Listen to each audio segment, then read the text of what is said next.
got Julian here as well. Julian, you got a mug. Can we do like a virtual cheers? Oh, yeah, I do. Oh, you got to go the other way. Clink. Yeah, there we go. Cross-country virtual cheers. I like it. Julian, what's happening, man? How's New York right now? Are folks out in the streets? Are people excited? Are they feeling optimistic? What's the word? I mean, excited for sure, but I don't see anything too crazy. I don't see a huge difference in like the amount of people, but it's warmer, which is nice. So I think there's more people walking around, but it's for some reason always just cold in my apartment, even if it's like 50s, 60s outside. So New York is so strange. I feel like for outsiders like me, I just don't get it. I will tell you, anecdotally from out here in Portland, last weekend I was out walking with my young daughter and her dog out on the main street here in our neighborhood, and goddamn if it didn't look like pre-pandemic times. Like people were out, excited, enjoying life. Sitting at outdoor tables, having some drinks, some brunch. Every single table for 15 blocks was full. People are getting excited to get out again. It was the first time when it really kind of clicked and seeing it with my own eyes. Like, wow, people are seem like they are hungry and optimistic once again. And so who knows? Right. This might be leading up to a increase in the sort of travel interest. We've hinted at that there's going to be a huge travel surge coming this summer. Been telling you about it for months. I think we're just starting to see it now. So anywho, thank you all for being here, all you all in the audience. Drop your questions in, whatever is on your mind. We're going to get to as many as we can. By law, the first question I have to get to no matter what. So go ahead and drop those questions in, whether it's about travel, whether it's reports from what's happening in your neck of the woods. You feeling optimistic? You feeling pessimistic? Where are you hoping to travel to next? Where are you booking your flights? We want to hear it all. Let us know in the comment section. Julian, the mic's yours. All right. Very first question is from our good friend Allison. This is a long one, so let me read this out. Okay, so she says, "Hey Scott and Julian, I'm really frustrated by TAP." Yeah, understood. After getting the cancellation email on Friday, I called and was told my ticket was being reinstated and reconfirmed this multiple times throughout the weekend. Now they are trying to claim that the tickets lacked a tax that is really just a fuel surcharge fee, aka their profit margin. I have filed a complaint and am about to file a DOT complaint. Anything else I can do to make sure they honor their word and my flight? I have documented each call and email. Is there anything in the EU they are subject to honoring? I am submitting my non-refundable hotel reservations for a refund too. Yeah, great question. And so this was that amazing TAP business class mistake fare for like as little as $300 or $250 round trip over the summer in business class. That so frustrated because TAP, the airline, while most mistake fares do get honored, in this case, TAP did not honor it. They decided to cancel all the bookings about, 48 hours later or so. Yeah. As far as recourse, as far as trying to get the airline to do, I wish I had better news.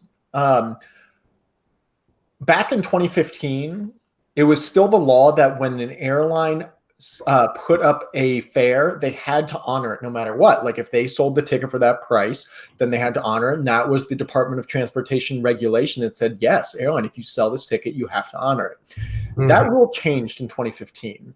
And it made it so that airlines no longer were required to honor mistake fares in these sorts of egregious, obvious mistakes like this. Now, most of the time, airlines still do honor them because they don't want the type of, pardon my French, social media shitstorm that they've seen over the past week with thousands of customers, myself included, just irate at this airline for canceling our tickets. It's incredibly frustrating, and the airline's taking a big hit from all those complaints. But there's not a ton to be able to force the airline's hand and force them to honor the tickets at this point.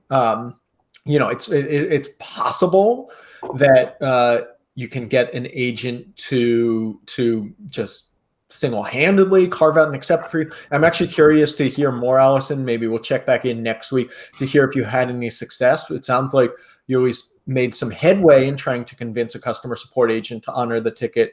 I will be very pleasantly surprised and would love to hear more details if you're able to ultimately get that ticket reinstated, because in my experience and from what I've heard anecdotally, it is not a common thing that the airline, when they do cancel those tickets, there's not a whole lot to force them to reverse that decision. No, yeah, and it sounds like really the only plan or plan of action you can take is just calling the customer service. As you know, as tedious and repetitive as that may be, that's probably one of the only options. Yeah, it's one of those things that folks.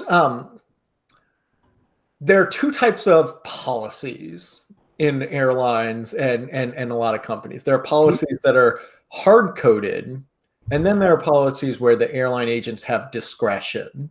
And in general, I would have expected that this is one of those things, like canceling these mistake fares is one that the airline essentially said was hard coded. Like there was no ability for agents to decide themselves unilaterally to reverse any of this or to reinstate some of the tickets. But it seems like it's possible that Allison maybe has found that it falls in that second category where there's some agent discretion. Again, I want to hear more. Love to follow up next week and see kind of what you found out. But I would anticipate that this is one of those areas in general where the airline agent's hands are tied. Yeah, that is true. All right. We have a lot of other comments here. Dean starts off and says, appreciate what y'all do. Thanks, Dean. Thanks, Dean. Appreciate you. Greg says, same, freezing here in Queens, New York. Yeah, I don't know what it is. It's what, 50 degrees, 60 degrees, but it feels like just a regular day where it's like 30 or 40. Who knows? Ali Reza says, hey. And what's up, Ali? Katie says, I miss your mustache. I think that is across the board. Agreed. The mustache is missed. If it's a permanent fixture, then nobody's going to appreciate it. It's one of those things you have to take away from time to time. Just, you don't quite know what you got till it's gone. There you go. Eventually, it's one of those things. I rarely ever plan it, but sometimes you're just standing there in front of the mirror like, what am I going to do today? How am I going to mix it up? And you'll be back. You have to be flexible, right? That's what it comes exactly. down. Yeah. Whether in flight bookings or in facial hair. There you go. Life lessons with Scott. Katie also said, I did end up canceling my Iceland and Portugal trips for this spring, looking to next spring. Yeah. Yep. All right. Eva has a question, and Eva asked, do you think the EU will open borders by the first week in July? This is a great question. I've been following this very, very closely, both because I know a lot of folks are interested in Europe trips themselves, and because, look, I have a ticket to Spain for the second week of June. I'm really hoping that I'm able to take that trip. The latest development, it'd been one of those things where it's like just kind of every day where there wasn't news about reopening, I was feeling just slightly more pessimistic.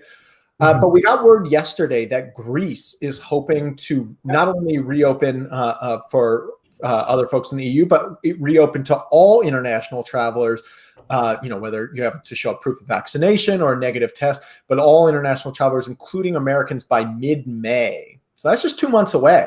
That is not very far away. There is some questions about whether that will come to pass or whether that's wishful thinking or whether that will be the case come mid-May.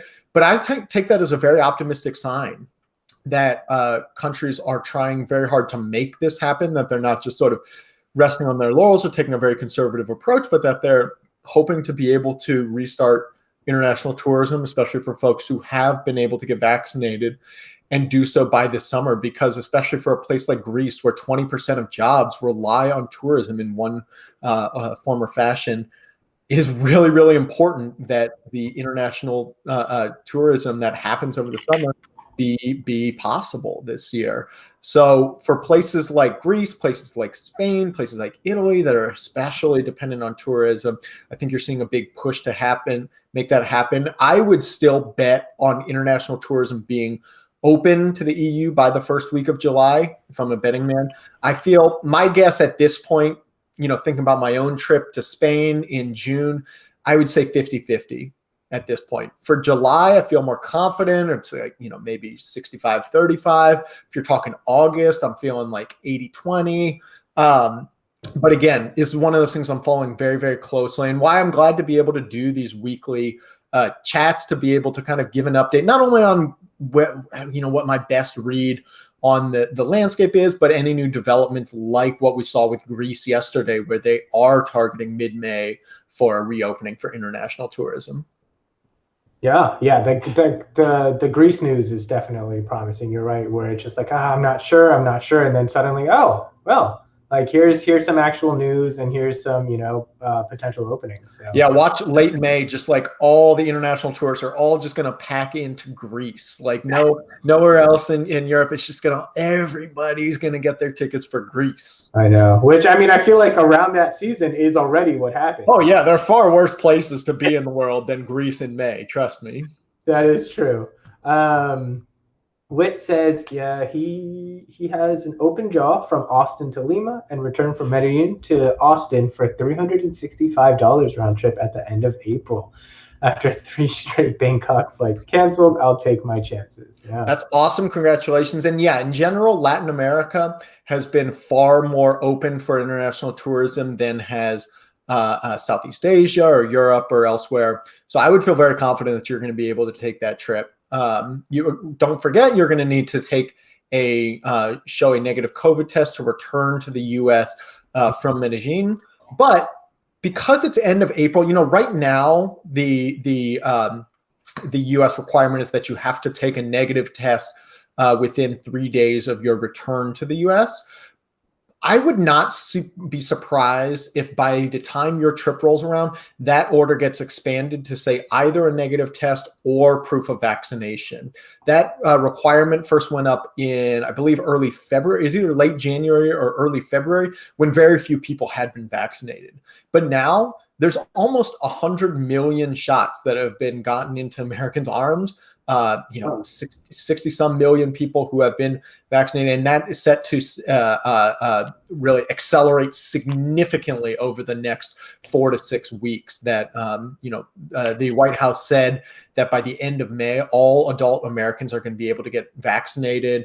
For a lot of places, that's going to be much sooner. Alaska just announcing last night that any adult above 16 years old can get vaccinated. Idaho starting to do that next week. Georgia starting that, believe April 1st. It's going to ramp up very, very quickly over the next 3 to 4 weeks. And so I think you're going to see some of these policies start to accommodate the fact that we're going to have many, many more people vaccinated a month from now than exist today. Yeah, for sure.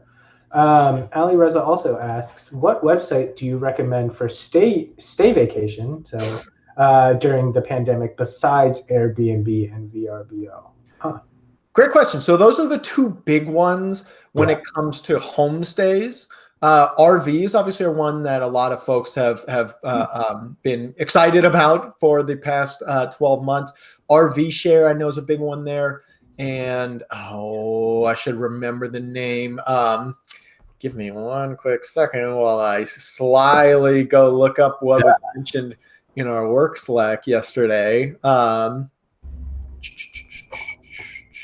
It was, gosh, I forget. Okay. Anywho, a lot of RVs, very, very popular these days. And there are a lot of deals. One cool one to look about that a lot of folks might not necessarily be aware of is there are a lot of folks who own RVs that need to be relocated to somewhere where they don't exist. And so what they do is they put them up on a website. I wish I knew the website name off the top of my head. If anybody out there does know this website, please, please, please post it in the comments, where you essentially rent that RV and agree to drive it to its final destination. They'll say, it just needs to be here sometime in the next 2 weeks. And the rental cost, I kid you not, $1 a day. like basically nothing. It's essentially a free RV, just agreeing to drive it to wherever the destination is that it needs to get to. And so that's another one to look into. But even if you're hoping to do just a home share, like some sort of home share or thing like that, another thing to look into besides Airbnb and VRBO is many of the major hotel chains are starting to get into homestays as well. Hilton, Marriott, some other Hyatt all have their own kind of arms as well of homestays that are worth kind of checking, seeing if there's anything available. Last one is redweek.com. This is a place where people are reselling their timeshares, but on a temporary basis. So somebody's got a timeshare and they've got a week in Maui that they can't be there and they don't have rented out.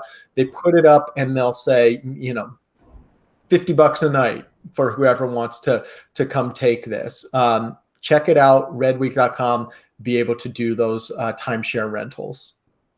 Interesting. I think the website that you were looking for, were you looking for Harvest Hosts? Yes, thank you. Harvest Hosts. Yeah.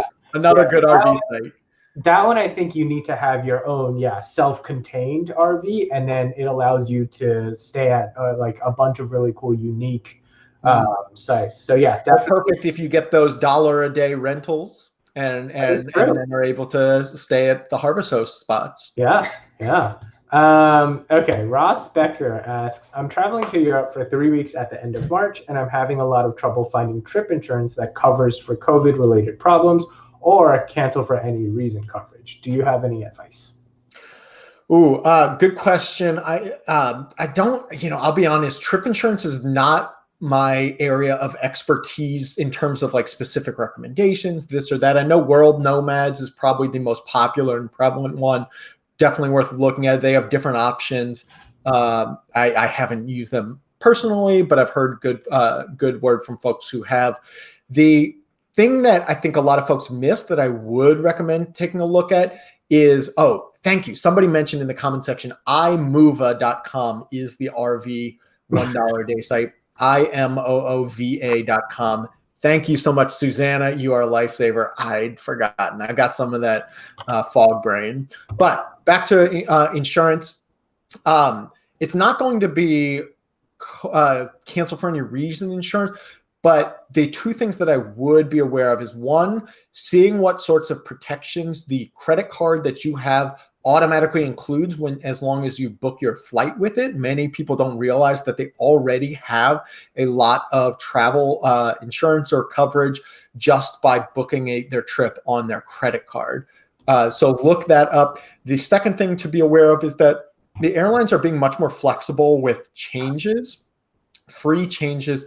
If you decide you just don't want to travel by then, they've basically said across the board on all new bookings, you can change your dates without having to pay the normal $200, $300, $400, $500 penalty to do so.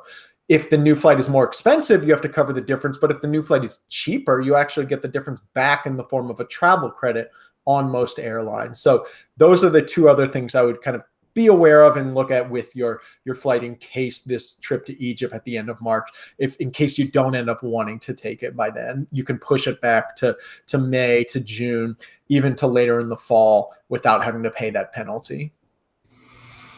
Yeah, not gonna lie, I got distracted by taking a peek at iMova. It's really cool. $1 a day. Can you believe it? Yeah, they have like a bunch of different like this to that. There you go. That's awesome. Dan asked, United changed my flight to the following day. Do you think they will cover the resulting extra cost for hotel and car rental for the additional day? I would say it's not terribly likely. It's worth giving them a call and seeing. Chances are no. But the good news is that because they made a significant change to your flight, you are eligible for a refund if you want one under federal law.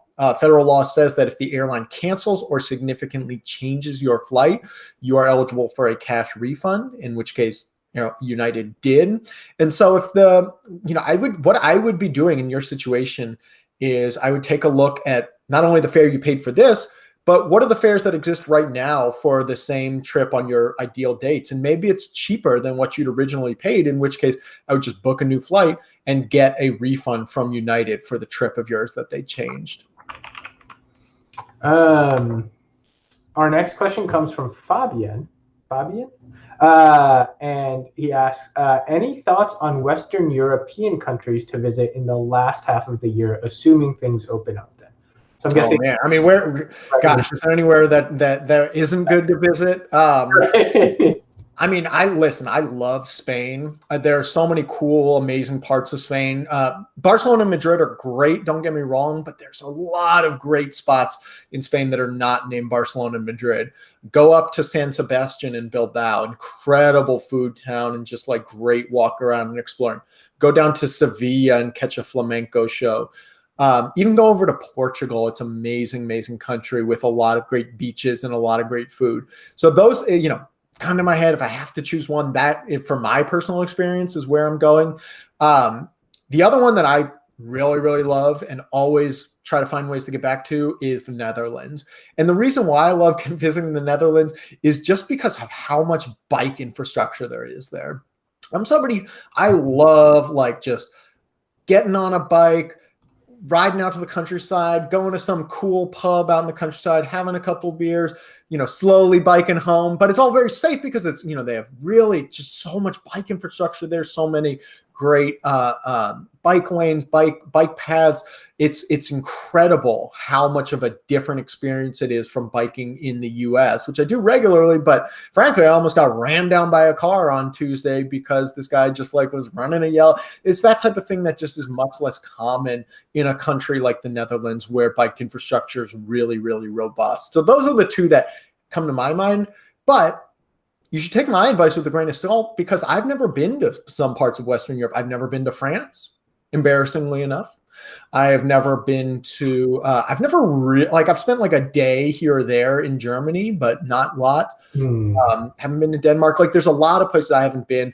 I think if you were to poll folks in the audience here, or even poll Julian, you're going to get very, very different answers. So it's going to be a little bit, kind of eye of the beholder thing. The good news is there's really nowhere that I'd be like, oh, don't go there, it's terrible. Western Europe, there's so many amazing spots. But I don't know, where would you go, Julian? Gun to your head. My headphones just died on me. Oh no! But you sound fine. I would say probably. I mean, Germany's on my list. I've never been. So I know you said you've only been a day. Spain. I was supposed to go to Spain and Portugal, but unfortunately that didn't happen. So I guess I would recommend that even before I've been there. And then you can't go wrong with Italy. I think that's food-wise, I'm a huge food traveler. So Italy, you just you can't go wrong there. And I know a lot of our fun fact about Italy, nobody has taken a trip to Italy and then come back and just said it was an average trip. Like everybody loves Italy when they go there. It's an amazing country and you're gonna have a blast. Yeah, I missed the second half of that, but don't worry, I told a great joke. You would have loved it. Just imagine it was really, really funny. No, I keep going in and out. Anyways, sorry, I'll figure this out. While Scott answers the next question from Bobby, which is going to Chile in April, what is required for quarantine? Not even allowed to go to grocery stores?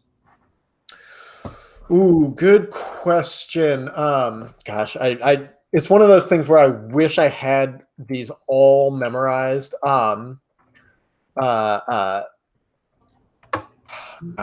let me double check real quick. We compiled a little thing for this. So Chile is actually one of the countries that is open for Americans, and actually been one of the success stories for vaccination. Oh my gosh. That is me. Wow. Sorry about that. Chile's one of the success stories for vaccination, and one of the countries that does allow Americans in with, again, the proof of a recent negative test. I would double check this information before you book, but my understanding is that you just have to show a negative test within the past 72 hours, and that you have to kind of buy travel insurance when you're there. It's usually not going to be very expensive, but like I said, a lot of countries in Latin America are some of the most open places for Americans that exist today.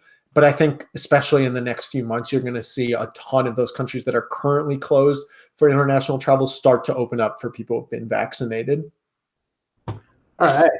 Sorry about that. I can now hear and everything's good to go. Ali Reza asks 2 questions. One, is the 24-hour cancellation window applied to non-US airlines if they operate in the US? And are you guys on Clubhouse? The first question, yes, it applies to any airline, foreign, domestic, as long as it's a flight to or from a U.S. airport. The 24-hour rule she mentioned is that when you book a flight, as long as you book directly with an airline, from the moment you hit purchase, you have 24 hours during which you can cancel that ticket and get a full refund back. Think of it as just a little kind of grace period. But again, that only applies when you book directly with an airline and as long as you're at least a week out from travel. That applies to U.S. airlines and it applies to foreign airlines as long as it's a flight to or from the U.S. We are on Clubhouse at Scott Keys, my name, SCOTTKEYES. I believe Julian's at Julian Mu, JULIANMU. We haven't done one recently. We're going to do one again sometime soon. Get at us, give us a follow, let us know when you'd like for us to hop on there, and we will make it happen. Yeah, we should definitely do another one soon. It was fun. It was, I mean, our first time doing it, but definitely can see how that can be a really cool platform to use. Yeah. So Eva asks, do you know anything about the development of the vaccine passport apps and when they might be hitting the market? Some of them are already starting to hit the market. The IATA, I believe it's the International Association. Oh gosh, it's basically an international travel organization. One of the main airline international groups has developed their own app called Travel Pass. There's another one out of Switzerland called Common Pass. These are essentially, the idea is an app on your phone where you can upload the fact that you've been vaccinated and then be able to show that to whether border officials or other places that require proof of vaccination.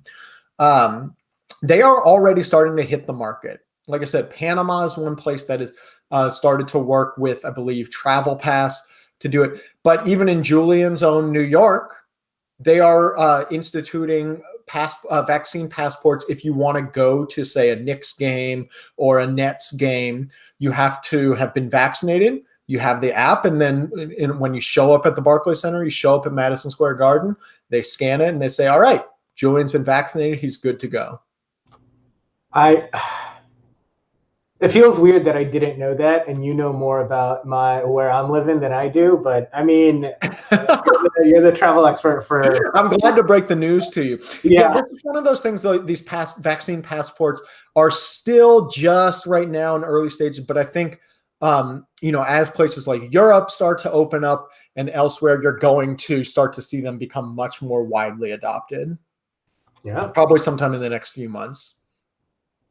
Cool. All right. Last 2 questions, Scott.